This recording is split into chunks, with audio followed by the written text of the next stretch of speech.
ভাই, অনেকেই আপনারা মহার্ঘ ভাতার সর্বশেষ আপডেট তথ্য জানার জন্য আমার ইনবক্স ভরায় ফেলতেছেন। মহার্ঘ ভাতার আপডেট হচ্ছে ইউটিউবে মহার্ঘ ভাতা 50% থেকে 100% ঘোষণা করা শেষ, যা কার্যকর হচ্ছে কাল থেকে শুরু করে আগামী জুলাই মাসে।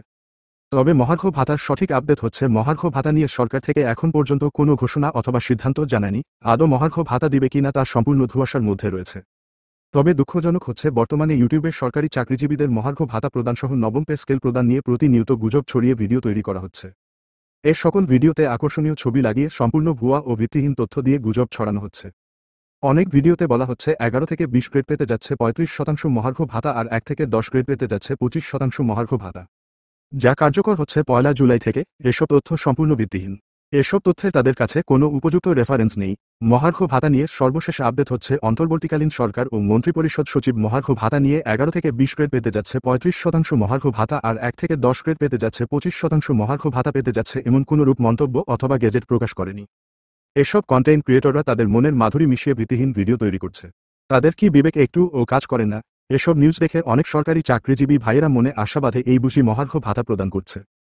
পরবর্তীতে যখন বুঝে এসব তথ্য সবই ভুল, তখন তাদের হৃদয় কেমন বিরূপ প্রতিক্রিয়া পড়ে তা যদি অনুভব করত তাহলে হয়তো এমন ভিডিও কখন বানাতো না। আপনাদের প্রতি অনুরোধ রইল, দয়া করে ভুল তথ্য দিয়ে গুজব ছড়িয়ে ভিডিও বানাবেন না। নবম পে স্কেল অথবা মহার্ঘ ভাতা নিয়ে যতটুকু জানেন অতটুকু তুলে ধরুন। ভিত্তিহীন গুজব তথ্য তুলে ধরা থেকে বিরত থাকুন। নবম পে স্কেল ও মহার্ঘ ভাতা সরকারি চাকরিজীবীদের জন্য একটি আবেগের জায়গা। পারলে 11 থেকে 20 গ্রেডের সরকারি চাকরিজীবীরা এই ঊর্ধ্বমুখী বাজারে স্বল্প বেতন পেয়ে কতটা অমানবিক ও মানবেতর জীবনযাপন করছে তা নিয়ে ভিডিও বানিয়ে অন্তর্বর্তীকালীন সরকারের কাছে তুলে ধরুন। দয়া করে মিথ্যার আশ্রয় নিয়ে ভিডিও বানিয়ে আমাদের অনুভূতি নিয়ে খেলবেন না। অন্তর্বর্তীকালীন সরকারের সাথে 11 থেকে 20 গ্রেডের সরকারি চাকরিজীবীদের কোনো প্রতিনিধি অথবা নেতার সাথে আমাদের দীর্ঘদিনের বৈষম্য নিয়ে কোনো বৈঠক হয়নি।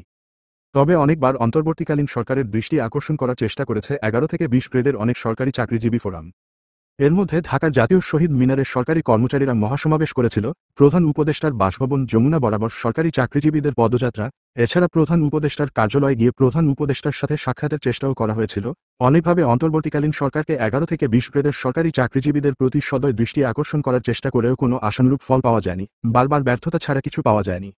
দেশের জিডিপি বড় হলেও, রপ্তানি পরিমাণ, রপ্তানি আয়, প্রবাসী আয়, ভ্যাট, ট্যাক্স সবকিছুই বাড়লেও, রাষ্ট্রের কোষাগারের আকার বড় হলেও শুধু ভাগ্য পরিবর্তন হয়নি সরকারি চাকরিজীবীদের।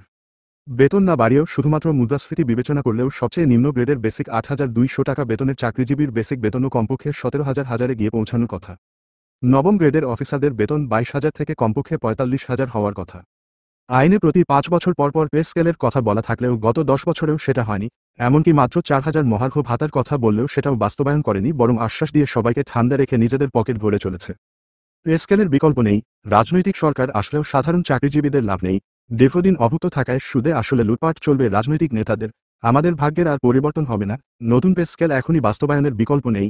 মার্চের বেতনের সাথে মহার্ঘ ভাতা যুক্ত হবে এমন আশ্বাস দিয়ে একবার ধোঁকা দেওয়া হলো, এখন আবার জুন থেকে দিবে বলে নতুন নাটক করা হচ্ছে। সবাইকে আশ্বাস দিয়ে ঠান্ডা করে নিজেরা ঠিকই ভাগ বাটোয়ারা করে খাচ্ছে। জীবনের নিরাপত্তা চাই, ভাতের নিরাপত্তা চাই।